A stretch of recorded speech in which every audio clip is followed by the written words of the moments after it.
मोदी जी के नेतृत्व में हमने देशवासियों से किया गया हर वादा पूरा किया है। चाहे 2014 का संकल्प पत्र हो या फिर 2019 का घोषणा पत्र हो, मोदी जी के नेतृत्व में हमने अपने हर संकल्प को पूरा किया है। जब मोदी जी के नेतृत्व में हम 2014 के लोकसभा चुनाव लड़ने जा रहे थे तो उस समय मैं पार्टी का राष्ट्रीय अध्यक्ष था। Doctor Murli Manohar Joshi ji manifesto committee के चेयरमैन थे। मोदी जी के आग्रह को ध्यान में रखते हुए पार्टी का जो संकल्प पत्र तैयार किया गया था उसमें इस बात का विशेष ध्यान रखा गया था कि जो भी संकल्प हम देश के सामने रखें उसे हम निश्चित रूप से पूरा करें। मित्रों, भाजपा अपने संकल्प पत्रों के माध्यम से जहां स्वाभिमानी और सशक्त भारत के निर्माण का रोड मैप प्रस्तुत करती है, वहीं समाज के हर वर्ग के विकास और कल्याण के प्रति अपनी प्रतिबद्धता को भी देश के सामने रखती है। 5 साल पहले 2019 में संकल्पित भारत, सशक्त भारत के उद्घोष के साथ जो घोषणा पत्र हम लेकर आए थे उसमें हमने आजादी के 75 वर्ष पूरे होने पर भारत की एक संकल्पना रखने के साथ साथ 2047 के भारत की भी रूपरेखा देश के सामने रखी थी।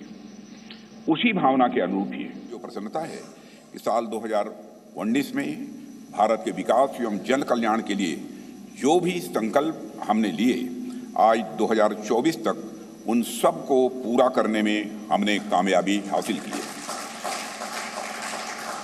हम लोगों को इस बात का गौरव है कि भाजपा अपने संकल्प पत्र के प्रत्येक वादे को पूरा करती है। जो हम कहते हैं वो हम करते हैं। हमारे वर्ड्स, हमारे डीड्स, हमारे कृति और हमारे कथन में कभी कोई अंतर नहीं रहा है। यह बात आज केवल भाजपा के लोग ही नहीं बल्कि देश के नागरिक भी मानने लगे हैं। यही विश्वसनीयता हमारी सबसे बड़ी ताकत है। हमने जम्मू और कश्मीर से धारा 370 समाप्त करने की बात कही थी। आज धारा 370 समाप्त हो चुकी है। हमने महिलाओं के लिए विधायी संस्थाओं में 33% आरक्षण की बात की थी।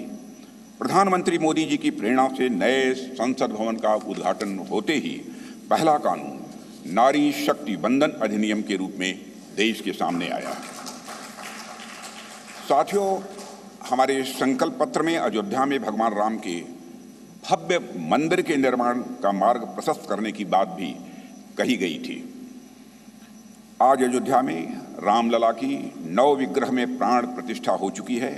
हमने अपने संकल्प पत्र में आत्मनिर्भर भारत के निर्माण की दिशा में कदम आगे बढ़ाने की बात की थी। आज उस दिशा में देश तेजी से आगे बढ़ रहा है। साथियों, हमने इनक्लूसिव ग्रोथ, समावेशी विकास की बात की थी और गरीब कल्याण के प्रति अपनी प्रतिबद्धता भी व्यक्त की थी। प्रधानमंत्री मोदी जी की गरीब कल्याण के प्रति संवेदनशीलता का इससे बड़ा उदाहरण और क्या हो सकता है कि देश के 80 करोड़ से अधिक जरूरतमंद व्यक्तियों को प्रधानमंत्री गरीब कल्याण अन्न योजना के तहत 2020 से लगातार मुफ्त राशन दिया जा रहा है और मोदी जी ने इस योजना को 2029 तक चलाने का संकल्प भी व्यक्त किया है। साथियों, प्रधानमंत्री मोदी जी के नेतृत्व में हमने पिछले 5 वर्षों में संकल्पित भारत, सशक्त भारत के संकल्प को पूरा करने पर सफलतापूर्वक काम किया है। अब हम भारत के 140 करोड़ नागरिकों के सामने अपना नया संकल्प पत्र प्रस्तुत करने जा रहे हैं। भारतीय जनता पार्टी के जिस संकल्प पत्र को आज हम जनता के सामने प्रस्तुत कर रहे हैं उसे तैयार करने में बड़ी एक्सटेंसिव और कम्प्रिहेंसिव एक्सरसाइज भी की गई है। संकल्प पत्र समिति के पास 3 माध्यमों से सुझाव आए। पहला, रथ के माध्यम से सुझाव हमारे पास आए। दूसरा, संस्थाओं और व्यक्तियों द्वारा पार्टी संगठन के माध्यम से सुझाव आए, हम तक पहुंचाए और बड़ी संख्या में ऑनलाइन इनपुट्स भी हम तक आए। 4 लाख सुझाव नमो ऐप के माध्यम से भी आए हैं। करीब 10 लाख सुझाव वीडियो के माध्यम से आए हैं। ऐसे करीब 15 लाख से अधिक सुझाव समिति के पास आए हैं, जिनकी स्क्रीनिंग करके हमने उनकी समरी तैयार की है। उनमें से मुख्य मुद्दे ढूंढे गए और उस पर चर्चा हुई कि इन मुद्दों पर हम क्या कर सकते हैं। इस बात पर भी विचार हुआ कि हम जो संकल्प लेंगे उनके फाइनेंशियल इम्प्लीकेशंस क्या होंगे। यह विषय केंद्र का है या राज्य सरकारों से जुड़ा है या समवर्ती सूची का है। इस विषय से जुड़ी कोई स्कीम चल रही है या नहीं और इसका हमारे मित्र देशों पर कोई असर तो नहीं पड़ेगा, यह भी सावधानी बरती गई है। सभी बातों पर बहुत ही गंभीरतापूर्वक विचार हुआ है। साथियों, हर विषय की 360 डिग्री एनालिसिस करने के बाद हमने विषयों को 24 ग्रुप्स में बांटा है, 24 ग्रुप्स में से बांटा है। इनमें से 10 सोशल ग्रुप्स बनाए गए, जिनमें गरीब, युवा, मध्यम वर्ग, नारी शक्ति, किसान, श्रम शक्ति, मछुआरे, एसएमईज, विश्वकर्मा, स्मॉल ट्रेडर, वंचित वर्ग, सीनियर सिटीजन एवं सबका साथ सबका विकास, जिसमें समाज के अन्य पिछड़े व कमजोर वर्ग शामिल हैं। इसी तरह जीवन और गवर्नेंस के जुड़े मुद्दे के 14 सेक्टर में बांटा गया है इन्हें। और इनमें पहला है विश्व बंधु, जिसमें भारत के अन्य देशों के साथ संबंध की बात की गई है। फिर है सुरक्षित भारत, जिसमें भारत की आंतरिक और बाह्य सुरक्षा का विषय है।